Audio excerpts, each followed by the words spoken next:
Em nome do Pai que me criou, em nome do Filho que me resgatou e em nome do Espírito Santo que me santificou, divina vontade, reina na minha vontade. Ó Jesus, minha vida e meu tudo, que os teus passos orientem os meus e enquanto piso a terra, faz com que os meus pensamentos estejam voltados para o céu. Amém. Espírito Santo, guiai-me, Espírito Santo, iluminai-me, Espírito Santo, santificai-me. Em nome do Pai, do Filho e do Espírito Santo. Amém. Livro do Céu, tema do capítulo 14, volume 1. A alma experimenta que não é capaz de nada sem Jesus Cristo e que deve tudo a Ele. Jesus, o verdadeiro diretor espiritual, a instrui sobre como fazê-lo no estado de escuridão e abandono, na oração, na comunhão e nas visitas ao Santíssimo Sacramento. A Luísa diz: recordava-me também de todas as graças, as palavras, as correções, repreensões, via claramente que tudo ele fizera até aí. A Luísa está numa fase de recordar os acontecimentos entre ela e Jesus. Neste volume, ela vai narrando as coisas depois de um certo tempo de as ter vivido. Ela vai narrando depois, vai colocando por escrito, porque não tinha no início colocado por escrito, então ela, por obediência, não é? Foi colocando por escrito para ficar tudo registrado. Então ela se lembrava, não é? De alguns acontecimentos. E ela aqui continua. Tudo tinha sido obra da sua graça, e que de mim não ficava mais que o puro nada e a inclinação ao mal. Tocava com a mão que, sem ele, não sentia mais o amor tão sensível, nem aquelas luzes tão claras na meditação, de modo que permanecia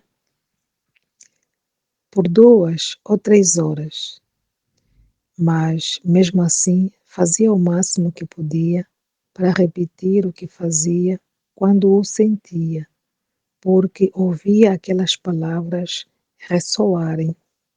Jesus tinha dito para ela, né, que ia deixá-la no capítulo anterior, né, nos capítulos anteriores, e que ia deixá-la, que ela já não haveria de sentir a graça assim sensível de Jesus, né?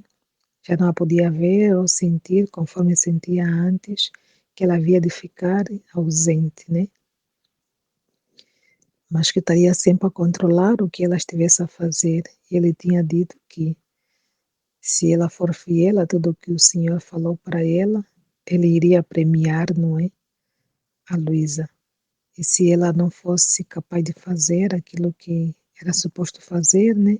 Se ela fosse ingrata em alguma coisa, não ter feito bem as coisas, então Jesus que ia castigá-la, né? Que ia repreendê-la. Então ela aqui ao narrar explica isso, né? Aquelas palavras ressoavam, não é? Na cabeça dela. Jesus falou para ela: se tu fores fiel a mim, irei premiar-te, e se ingrata, castigar-te. Assim, passava às vezes 2 dias, às vezes 4, mais ou menos, como lhe agradava. O meu único consolo era recebê-lo no sacramento. Ah, sim, certamente lá o encontrava, não podia duvidar. E lembro-me de que ele raramente não se fazia ouvir, porque eu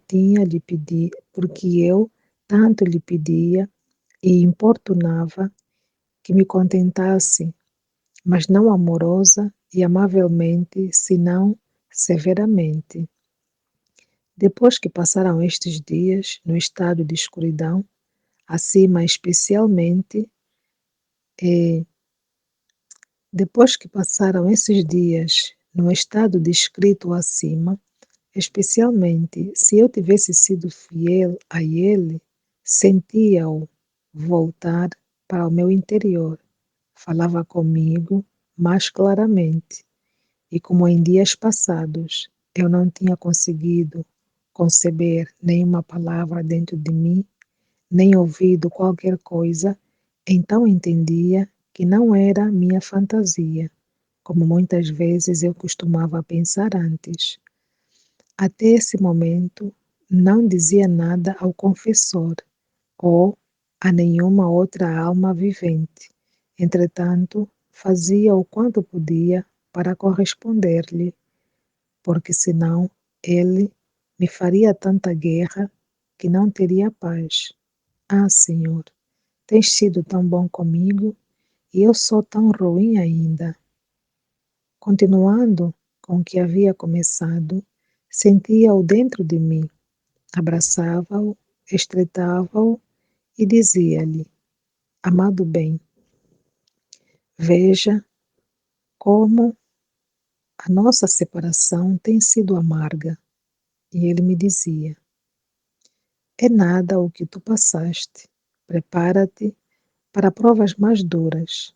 Por isso eu vim para dispor o teu coração e fortalecê-lo.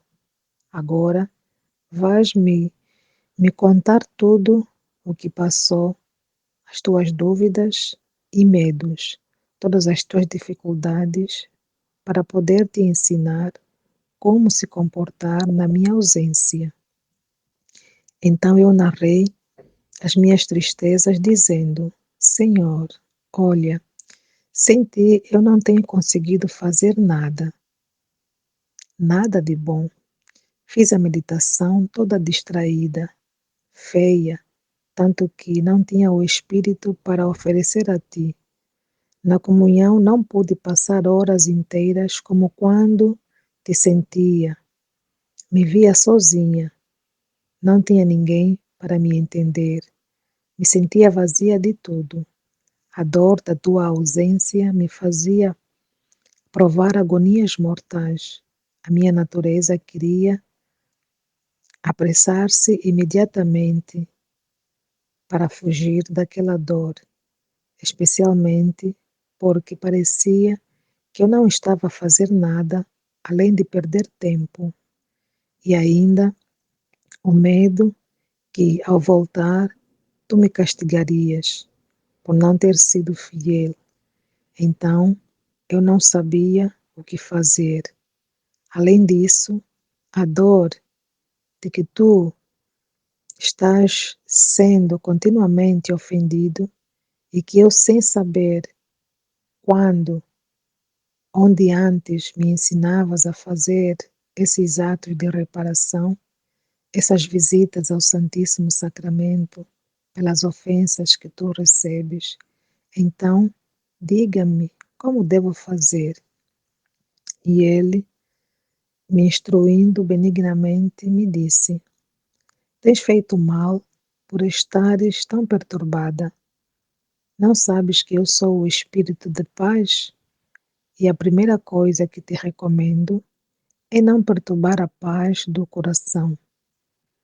Quando em oração não pode se recolher, não quero que penses sobre isso.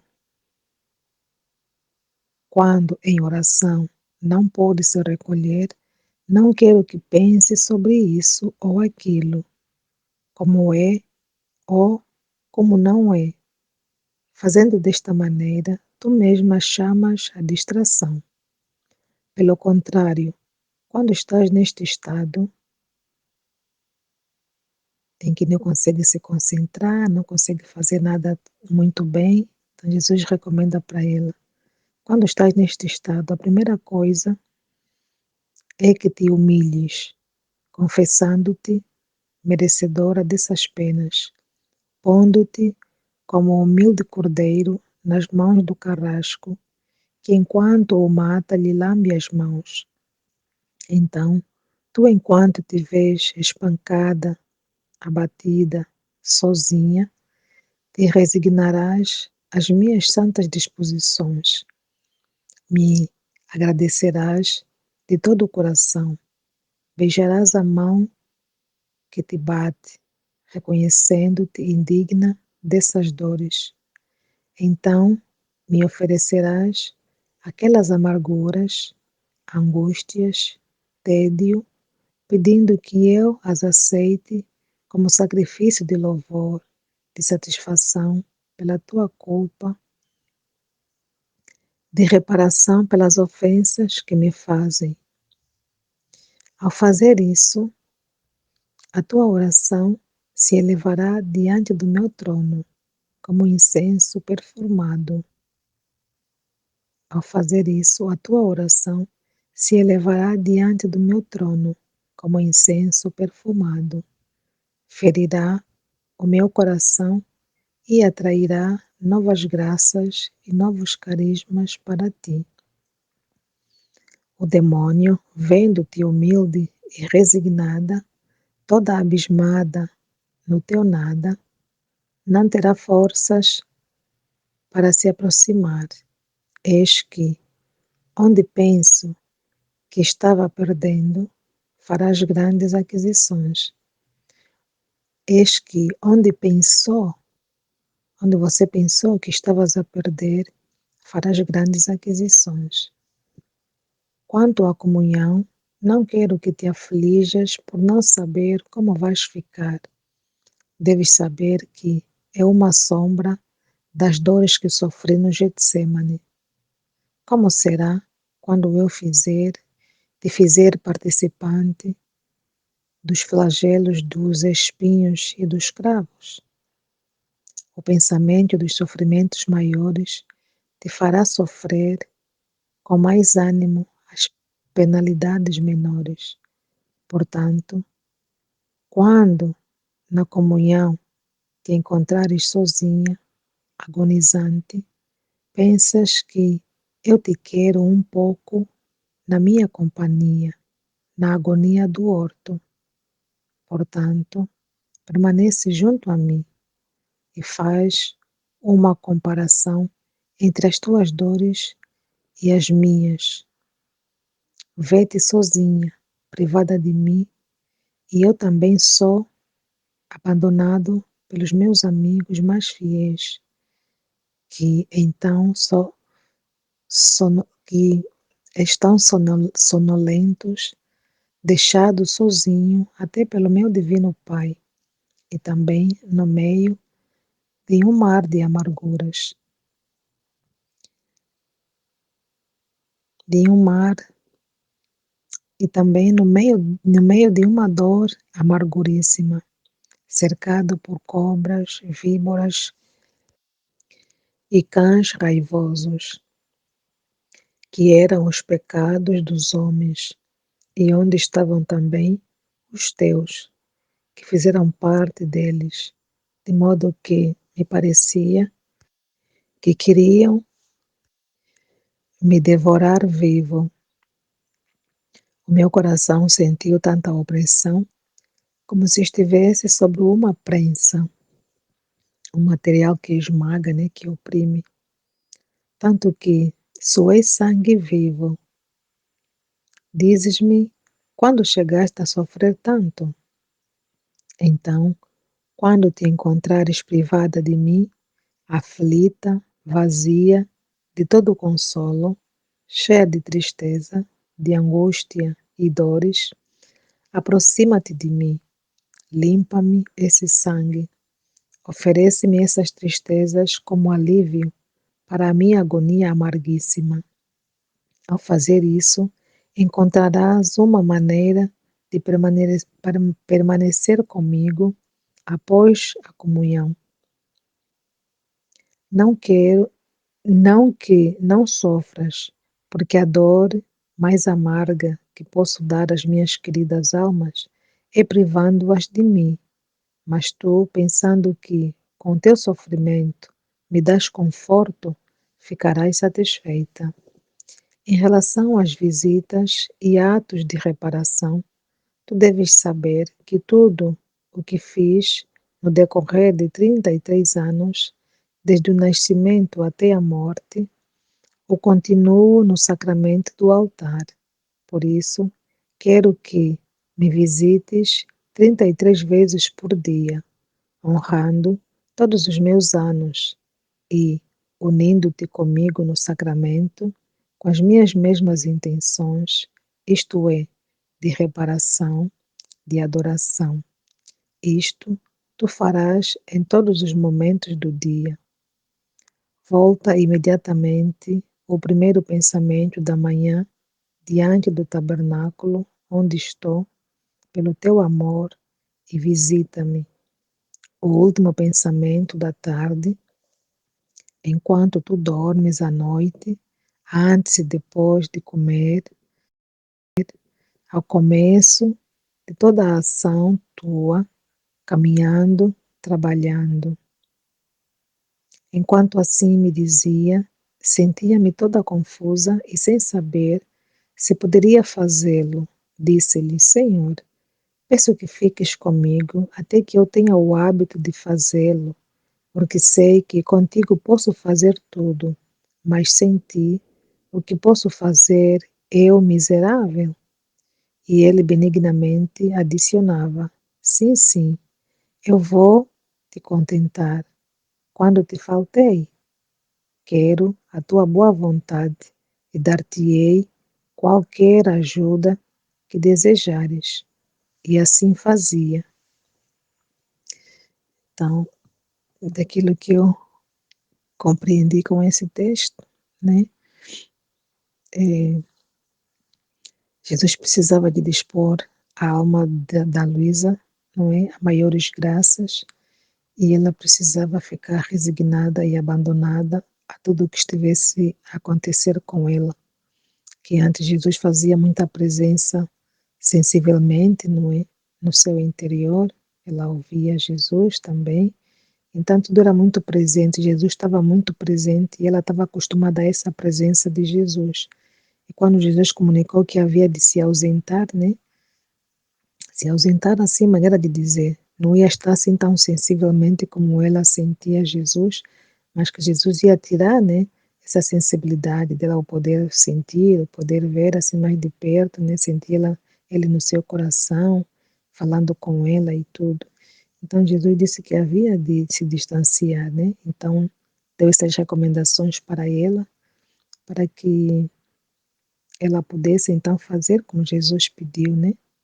Que no fundo estava a fazer com que a sua alma passasse por essas privações, né? Por, por tudo isso e, e ela se calhar no sentido também de ver, né? Que se consegue tudo com Jesus, sem Jesus não se consegue nada, não é? A alma experimenta um vazio, né? Então Jesus era aquele diretor espiritual que ela tinha, no fundo, não é? Além do sacerdote em si, que ela tinha um sacerdote como diretor espiritual, mas Jesus era o primeiro diretor espiritual, digamos assim, né? Que instruía ela a tudo, não é? A como fazer, né? Nesse estado mais de desolação, de abandono que ela sentia, né? Da ausência de Jesus. Então era um sofrimento muito grande. E nessa sua desolação era coisa que não sentia, né? Já aquela vontade de fazer as coisas como fazia antes, né? Sentia que Jesus não estava presente quando rezava, quando comungava já não sentia, né? Como sentia antes. E as visitas ao Santíssimo já não eram a mesma coisa como ela sentia antes, então era toda aquela desolação, aquele abandono, né? Aquela escuridão, aquela, aquele momento de privação de Jesus, né? Jesus precisava deixar, fazer com que ela passasse por aquilo, né? Então pediu que ela fosse firme ao passar por aquilo e que se ela se comportasse bem, digamos assim, se fosse fiel àquilo que Jesus pediu para ela, ele iria premiá-la, né? Por fazer as coisas e ser fiel nas coisas. E caso não, então Jesus ia castigá-la, né? Ia assim, no sentido de repreender, né? Naquilo que ela não foi boa, não fez bem, né? Então, pronto, ela desabafa aqui, né, os momentos de tristeza e amargura que sentiu com a ausência de Jesus. E Jesus, quando veio, né, pediu que ela explicasse o que aconteceu. Então, ela foi explicar, né, o vazio que sentiu. e que no fundo não conseguia, né, ficar sem Jesus, sentia que não era nada sem Jesus, não conseguia fazer nada de jeito sem Jesus. Então Jesus falou para ela não se lamentar com isso, para não amargurar a sua alma, para não perturbar a sua alma, porque quando a alma está perturbada, fica sem paz, né? E Jesus é o Espírito de paz. Se ele quer repousar numa alma, a alma tem que estar em paz para poder dar esse repouso para Jesus. E também para a alma conseguir, né, enxergar as coisas, ver as coisas com mais clareza, entender as coisas com mais clareza, essa alma precisa de estar em paz, né? Faltando esta paz, há perturbação, então tudo fica, né, mais confuso, né? Então Jesus vinha, né, de dizer que tens que te comportar dessa maneira e dessa, para que as coisas resultem, né? Agora, no meio da agitação, é tudo muito mais complicado e o demônio se aproveita ainda de ti, né? Ficando assim dessa maneira, mas se tu se resignares, mantendo a tua humildade, mantendo a paz no teu coração, não é? E entregar tudo a mim, então, o próprio demônio é que fica, né? Como é que é possível, né? Que eu quero fazer que ela fique desorientada, transtornada, desiludida por não ter Jesus, né? E ela mesmo assim consegue encontrar essa paz diante de tudo isso que está lhe acontecendo, mesmo assim ela tem paz. Então é isso que Jesus quer, né? Que a alma não se perturbe com nada, que confia, que entrega sempre tudo a Jesus, né? Para a maior glória sua e a confusão, né? Do espírito mau, né? Do espírito das trevas, ou seja, do próprio demônio em si que vem perturbar, né? Então foi essa a minha compreensão em relação aqui esta esta passagem, né? Acredito que cada um que ouvir vai sentir, conforme a narração Jesus vai dar a compreensão também, né? Desse texto. E Jesus sempre fala de muitas maneiras e de muitos modos, abre a nossa compreensão para o entendimento, né, das coisas. E, e é isso, né, que eu assim percebi, o resumo que eu posso fazer, né. Então Jesus quer também que a alma, aquilo que ele recomendava a Luísa, né, no fundo recomenda a nós também, que a alma precisa de manter a paz, não se perturbar com nada, tudo aquilo que é aflição, tudo aquilo que é angústia, tudo aquilo que não consegue fazer, depositar, né, no altar do Senhor, depositar e entregar, né, para Jesus e pensar que tudo isso que eu estou a passar não é nada diante daquilo que Jesus passou. Se Jesus permite que eu passe por isso, por alguma razão é, não é? Aqui no caso da Luísa, ele queria dispor a sua alma, não é? A coisas maiores e dar mais graças. Ela precisava passar por essas provações e se manter firme e forte, né? Então, se a pessoa pensar assim, nas dores de Jesus, o sofrimento de Jesus, o abandono de Jesus, então, tudo o que estamos a passar, no fundo, precisamos entregar, né? E dizer assim, pronto, Jesus também passou por isso e tenho que ter força, né? E entregar a Jesus todos os momentos difíceis que ele passou. Então, eu me uno a Jesus no seu sofrimento, nas suas dores, e quero reparar por tudo aquilo que Jesus passou, né? Entrego tudo para o Senhor e aceito passar por isso, né? Para a maior honra e glória de Deus, que Deus saberá, não é? Terá sempre de tudo o que está a acontecer, não é? Algo de bom. Se quiser tirar o proveito de tudo, né? Então, se Jesus está a permitir, por alguma razão, né? Devo aceitar e entregar tudo sem me afligir, porque eu sei que Jesus está comigo, que Jesus vai me dar a sua paz, né? Que Jesus, o sinto distante, mas Ele está no controle de tudo e procurar manter essa paz, né? E sair sabendo que com Jesus se pode tudo, não é? Sem Jesus, a alma se sente realmente incapaz de qualquer coisa, porque Jesus é a vida de tudo, Ele é que movimenta tudo, né? Sem Jesus não se pode nada, né?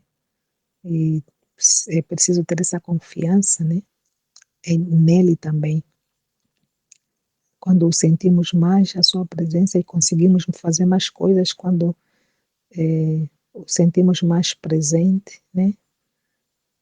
Dá glórias a Deus por isso. E quando o sentimos mais ausente e sentir que não sabemos fazer nada de bom, que as coisas não estão a correr como gostaríamos, né? Não se perturbar, na mesma confiar, né? Que Jesus está ali, que Jesus está presente, que Jesus está no controle de tudo. Sobretudo ter essa paz, né? E o resto é entregar, né? Como reparação de tudo quanto Jesus também sofreu nos momentos difíceis da sua vida. Amém. Fiat. Jesus, eu confio em ti. Divina vontade, reina na minha vontade. Deixei querer supremo e vim de reinar sobre a terra. Amém. Em nome do Pai, do Filho e do Espírito Santo. Amém.